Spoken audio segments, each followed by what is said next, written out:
Hello there, folks. This is Scott once again, and I'm coming back to you with another movie review, and it's of the underrated 1989 sci-fi horror film, Leviathan.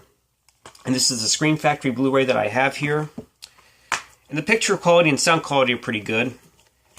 And it has the typical reversible artwork here, as you can tell.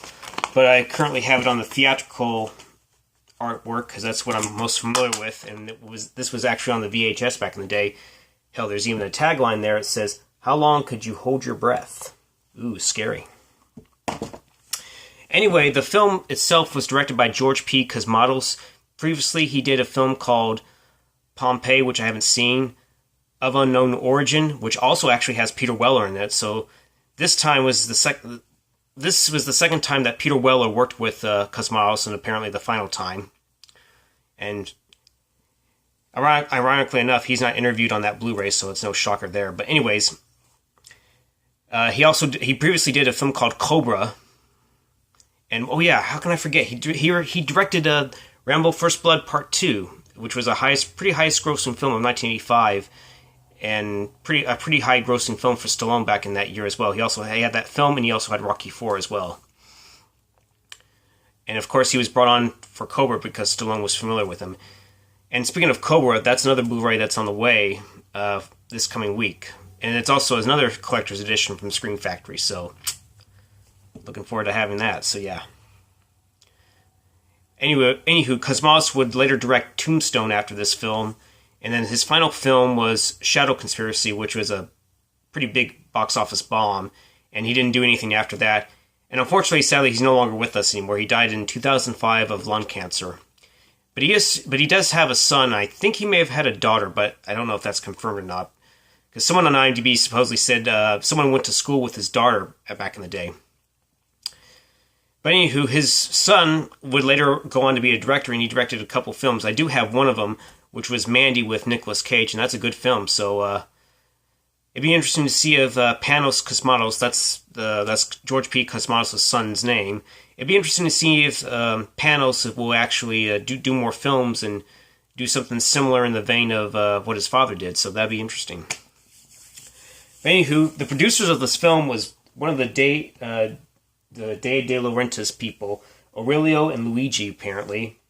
I believe the production company was called Film Audio or something like that. Because this film a majority of this film was actually shot in Italy. And it was actually shot in some kind of studio called Cinecittà or something like that, if I'm pronouncing it correctly. And you also have a couple of executive producers in Charles Gordon, and Lawrence Gordon. And Lawrence Gordon is definitely a pretty familiar name because he produced films like the 48 Hours movies and the sequel as well. He produced The Warriors. He did Predator and Predator 2.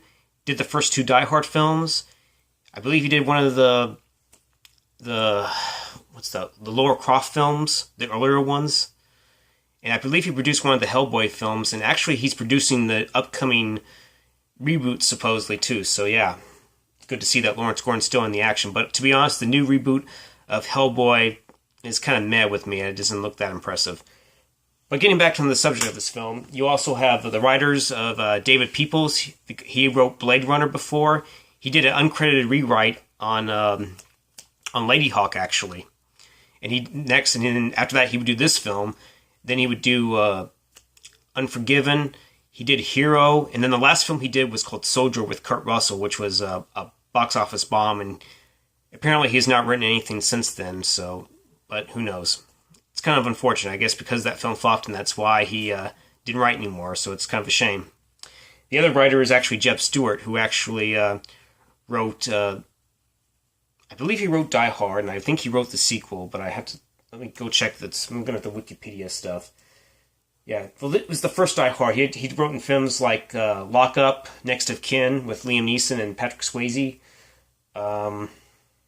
Vital Signs, another 48 Hours, The Fugitive is what he's best known for, Just Cause, Fire Down Below, Switchback, and apparently the last film he did was Blood Done, Sign My Name, and he also directed that film too, so yeah.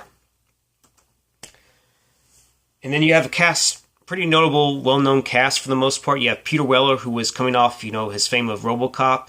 And like I said, he worked with Cosmatos before of the film of Unknown Origin. You also have Richard Crenna, who is basically familiar with his role in Rambo. And of course, he worked with Cosmatos on Rambo First Blood Part 2. You also have Amanda Pays, who plays Willie. And she would go on to be on the show called The Flash. And I remember she cameoed in an X-Files episode before. I believe it was in the first season. Then you also have Daniel Stern, who I believe many people remember him from the Home Alone films. He was in some baseball movie. I think it was in, I don't know if it was Rookie of the Year or something similar. I don't remember. I could be wrong on that. But I know Daniel, and I remember Daniel Stern also was in another film of '89 called Little Monsters, I believe. It had Fred Savage and Howie Mandel were in it. And Daniel Stern played Fred Savage's dad in that film. And I don't know if I mentioned this, he was on a movie called Bushwhacked. And I don't know if anyone remembers that film. I remember some of it. It was kind of funny. But I'm starting to get off hand. We also have Ernie Hudson, who was in the first 2 Ghostbuster films. I'm pretty sure anyone will remember Winston for sure. And he would go on to be in other films like The Crow, the very first one, which is easily the best one. No Escape with Ray Liotta. And so many other films I can't think of. We also have Michael Carmine, who plays DeJesus, and he's sadly no longer with us anymore. In fact, he actually died of 1989 later that year in October of a fatal heart attack, which apparently is related to an AIDS illness, apparently. So that's what I've read, which is kind of a shame. So he was in one other film that I'm familiar with that I haven't seen in a long time called Batteries Not Included. So it's been a while since I've seen that. I don't even own it, but someday I'd like to get that film. Then you have Lisa Elkbar, if I'm pronouncing her name correctly. She was actually in some TV Spider-Man movie, apparently. I think it was in 2 of... I think she was in 2 of them. Oh, yeah, and speaking of which, she was actually in one of the Beverly Hills Cop films. I can't remember if it was the first or second one. And you also have Hector Elizondo, who I believe was also in those Beverly Hills Cop films. And Hector Elizondo has been in a lot of films. Like, he's been in a lot of romantic comedies. He's considered one of the directors, like Lucky Charm or something like that.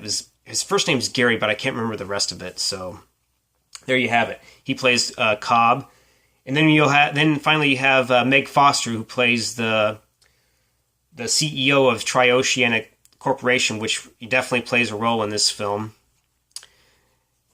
And so overall, like I said, I don't know if I said this before, I really do enjoy this film. I mean, sure, I'll admit it does kind of borrow elements from Alien and The Thing.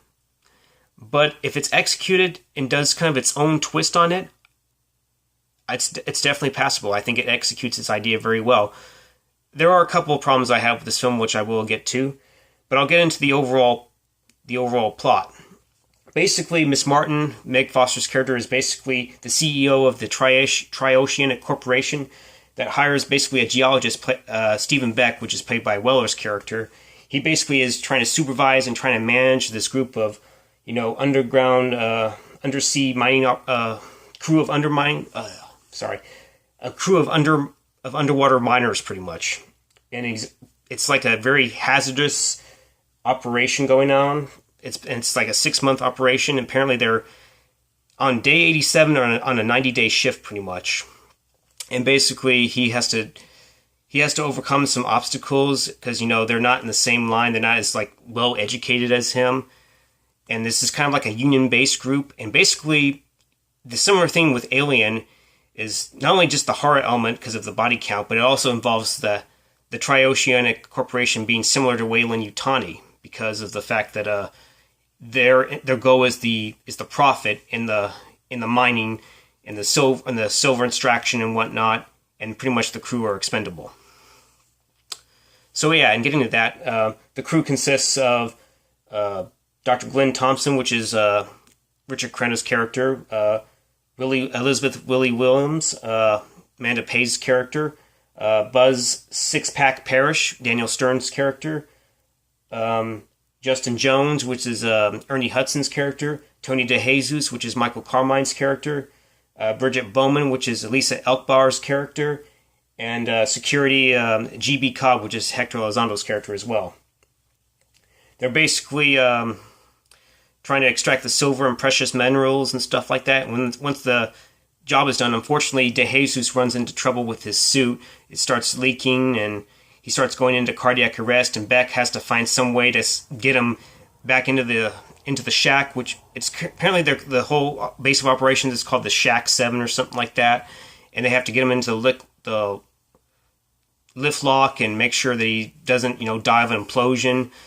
And he's trying to, and I like how Peter Weller plays this as coolly as he can, because apparently the doc is supposed to be there, even though apparently the doc left a note saying he's out for something.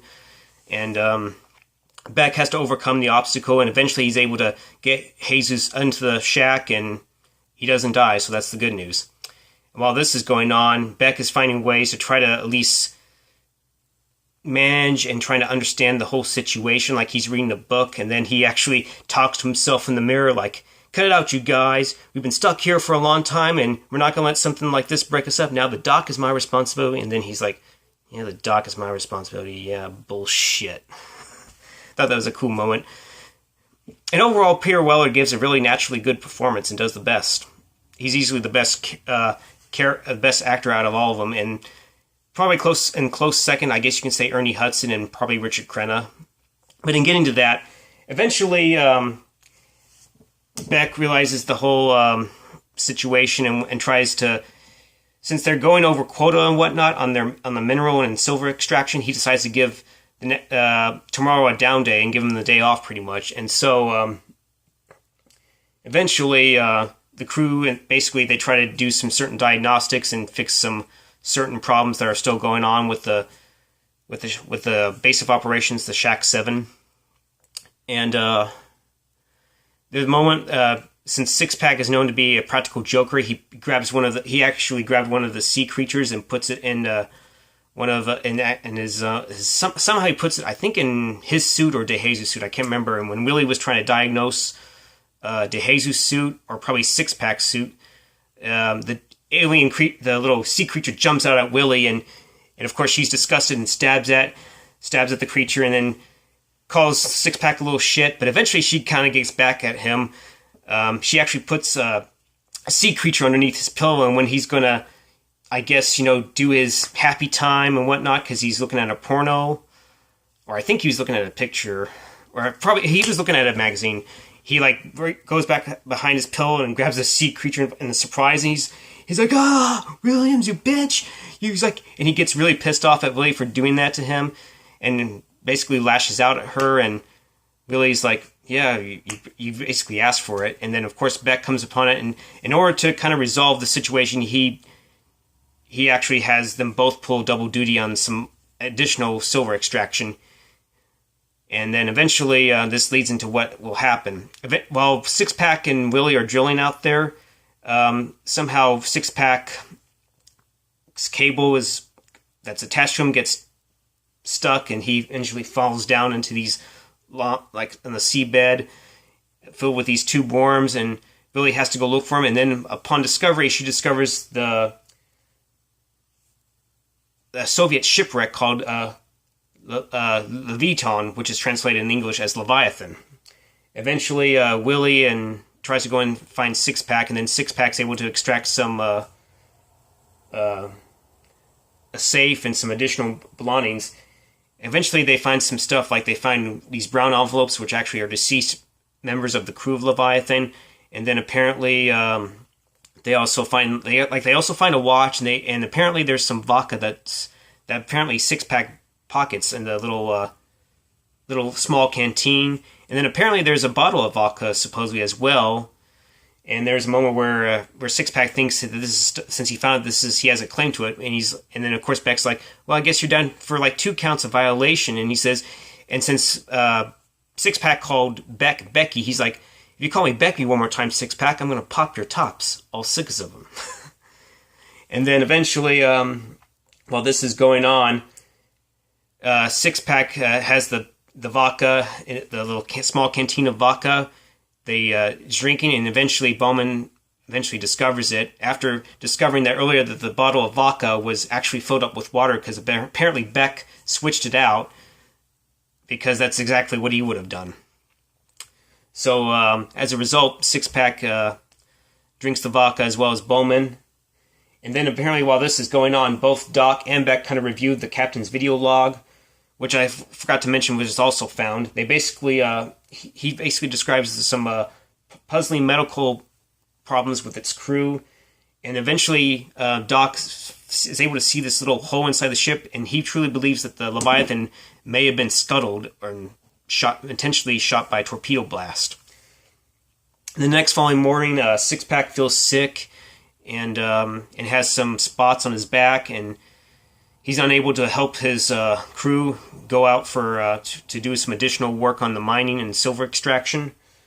And then, unfortunately, Six-Pack's condition is worsening, and he, as a result, Doc has to take the skin cell of Six-Pack, and the computer believes that he's going through some kind of genetic alteration, and eventually Six-Pack dies. And because he dies and has these spots, Beck and Doc, want to keep this quiet to avoid a panic, and in order to to keep the concerns down, Beck and Doc decide to recommend that they check up on the rest of the crew, and no one else is sick, but he does not have the chance to examine Bowman, who starts to show signs that she's getting sick, and she goes through a pretty rough process where her hair starts to kind of fall off, and then when she tries to walk in on Six-Pack, who is already dead, but apparently he's already mutating and starting to change into something else, and then she starts to feel something on her skin, which is kind of like a scaly kind of thing, which is similar to what Six-Pack was going through.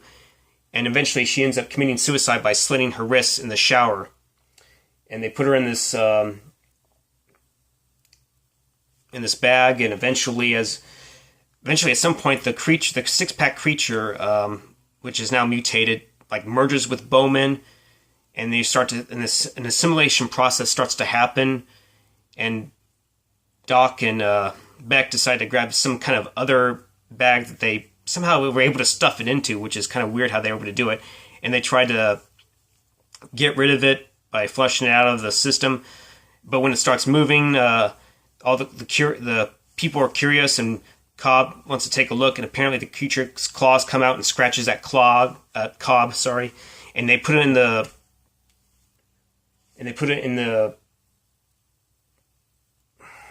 I forget what you call it.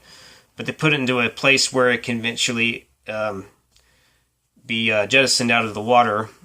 But apparently while this is happening, a piece of the leg starts to break out. And okay, so they flush it out of the Candiverse, apparently. And eventually they come to find out the Leviathan crew have been experimented on by using mutagens, which is basically the mutagen was mixed with vodka that the crew drank, and then they died, and that's what Six-Pack and Bowman drink.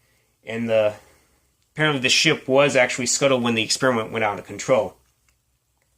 And like I said before, a tentacle was severed when the corpses were ejected, which mutates into a kind of lamprey-like creature that eventually attacks the hideous in the kitchen and actually goes inside of them in pretty good effect.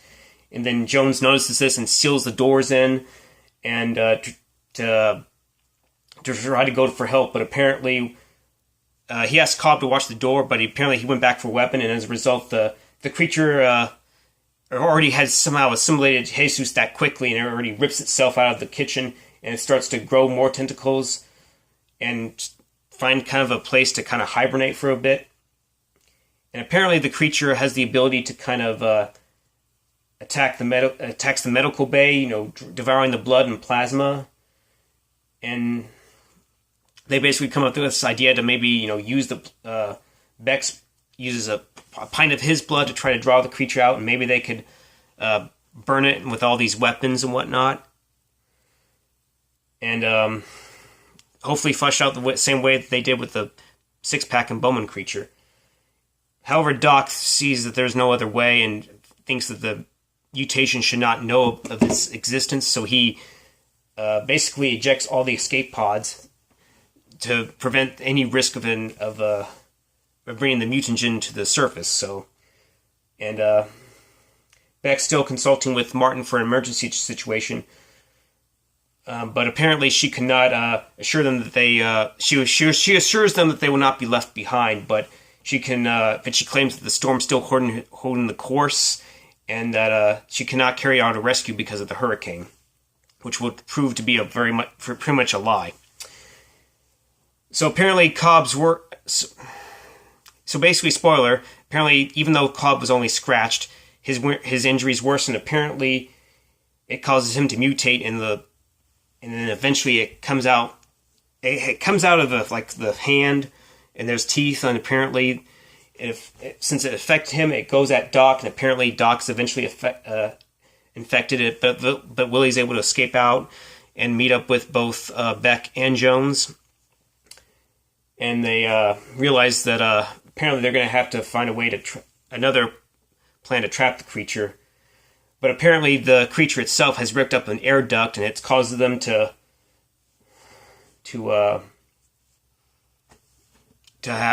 make a hasty escape. And before this, apparently, when Doc blasted off all the escape bubbles, or the escape pods, really, he also sent a message saying that they're pretty much fucked and all that, but Beck sends an SOS to try to previously disregard that previous message, and apparently Martin appears and says, "Thank God you're still alive." And he demands to know, it's been 12 hours, what's your update? He says, she claims that the hurricane has turned their way, and that they can't pick him up until the next 48 hours. And Jones, after when Martin says, "I realize you've been through hell," and he's like, "Gone, bitch, we're still here." And they know for a fact they're not going to be able to survive in 48 hours. And when Beck decides he wants to get a weather report, he's not able to get any information, and the files were closed. And then apparently Martin is preparing some kind of proposed tragic accident that apparently all the crew members were killed and whatnot. And like Jones said, "Welcome to the Union. We're all expendable." And that's what I meant to say, that's when the creature whips up an air duct, and that's when they're forced to make a hasty escape, and they have to decide to get into the suits, and they'll eventually use these oxygen bottles that will triple the inflation ratio, so that way they can escape. And they both have to get into the suits, and that's how they're able to escape. And eventually, both Jones and Willie escape, and Beck was going to go in his suit, but apparently the creature was able to punch a hole and rip open Beck's suit before he can get in there. And you see the final revelation of the creature, pretty much, which also has several heads on its body, of Cobb to Jesus. In fact, even Jesus is begging to be killed, and Doc was on there, and it's basically you see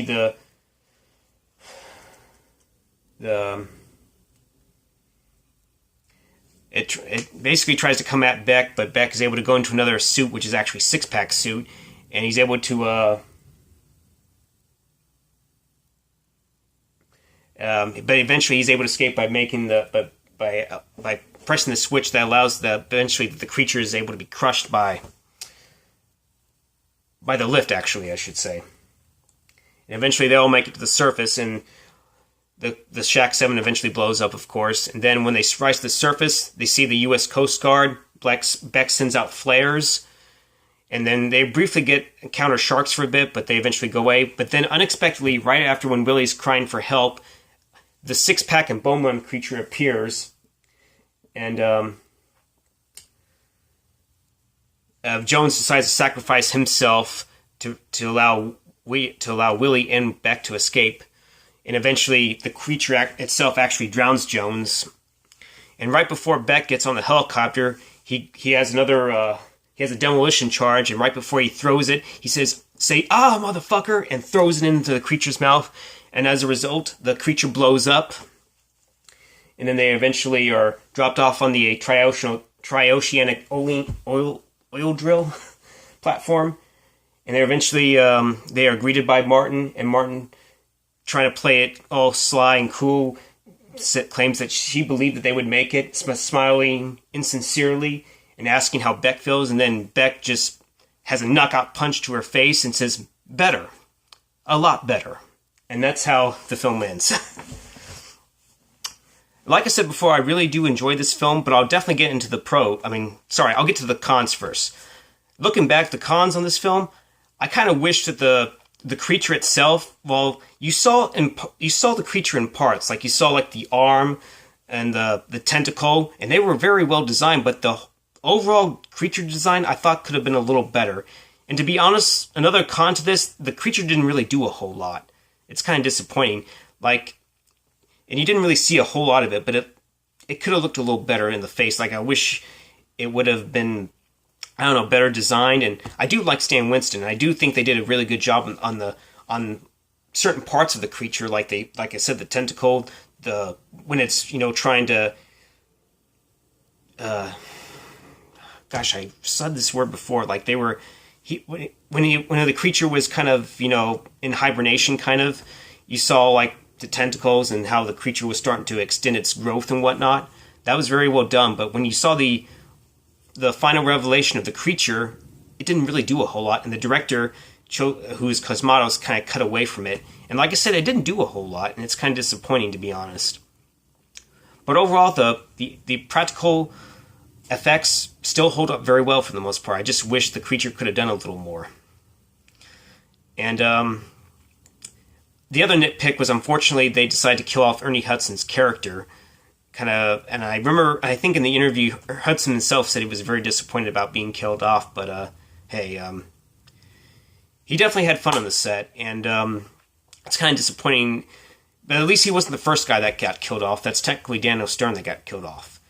But yeah, it's kind of disappointing. He was definitely, realistic and, reluctant to trust Beck, but he kind of, grew to respect him, and, he was a likable character. And I'll get to the pros. All the actors do a fine job. The characters are what definitely make this movie, for sure. The chemistry between Beck and the Doc, Richard Crenna, it's done very well, and I like how, there's a bit of a flirtation and a slight romance between Beck and Willie, because of the fact that Six Pack, was such a douche, and he's well played by Daniel Stern, even though he dies about like 40 minutes into the film. They have very engaging character moments. They definitely play well off each other, and Bowman, kind of wish Bowman, I guess, would have been a little more developed, but she does fine. Lisa Elkbar. Apparently the actress didn't really do much after this film, and then I also liked, Hector Elizondo, giving that little speech and about how you people are just, of today, how lucky you are. Apparently things are changing and whatnot, and whatever. He does fine as Cobb, and basically overall all the actors do a fine job. And I also think the sets were very well done. The budget's used very effectively, because the budget was 25 million somewhere that I read. It's definitely higher than Deep Star 6. And unfortunately, pretty much all the underwater sea movies flopped that year, including The Abyss, even though that film made a lot more money if Deep Star 6 and Leviathan's grosses were combined together. So yeah. But this is like the moderate budget of all the deep sea water movies, and it's used very effectively. And the budgets, not the budget, but Stan Winston and the practical effects, they still hold up very well, other than the fact that I wish the creature did a little more. And but the best part was definitely Jerry Goldsmith, who I feel is a very underrated composer. Even though the score isn't quite horror-like, he does a good job. Like, it has a great main title, and even the ending theme, which is very unusual. It's a positive ending theme. It's kind of upbeat, and it's definitely the 80s. What more can I say? I love to get the score. I like to get the complete score. It's very used effectively whenever there's lighter moments or when there's horror elements. And yeah, Jerry Goldsmith, the very maestro himself. He did Star Trek scores as well. Anyways, and I don't know if I mentioned this, Leviathan didn't do very well. The film only made $15 million, and but it did get a cult following. And speaking of which, Matt and Mike, Rambo Ralph for Life, and OcP Communications, they're both fans of this movie. They definitely love it. In fact, a couple years ago, they did a fan commentary, which I will link down below in my description. And I'll even maybe throw in their reviews of the film, because they both love this film, and I really do enjoy this film too. In fact, the first time I actually saw it was apparently when my father taped The Abyss, and apparently right after that, Leviathan came on after that on Cinemax, so yeah. And like I said, I have the Blu-ray here, and it looks pretty good. There's actually some nice little features, like it has interviews with the guys who did the creature effects, Tom Woodruff, Alec Gillis, and Shannon Shea. They tell what it was like working under immense pressure from Stan Winston, because not only did they do the creature effects, they had to take on the responsibility of the diving suits, because apparently someone else designed them, and for some reason the studio didn't feel confident enough for them to continue doing so, and so Stan Winston had to take on a double workload for that, and that really kind of angered the crew members, especially Woodruff, Gillis, and Shannon Shea. But that's why eventually Tom Woodruff and Alec Gillis would go on to form their own company, OcpCommunications Incorporated. So yeah, I think I'm about to run out of time, but overall, I really enjoyed this film, and if you haven't seen it, go and see it. It's definitely well worth it. It's a fun little film from the 80s, and I think you won't be disappointed. It's well worth the time. It may borrow elements from Alien and Thing, but it does its own thing, and it executes it very well. Not only that, you have a couple people that worked on Alien. You have Jerry Goldsmith, of course, the music composer, and you have Ron Cobb, who was the production designer on this. I just wanted to give note of that. But anyways, go see this movie. Give it a chance. I think you won't be disappointed. And folks, I will see you in another video. Bye-bye.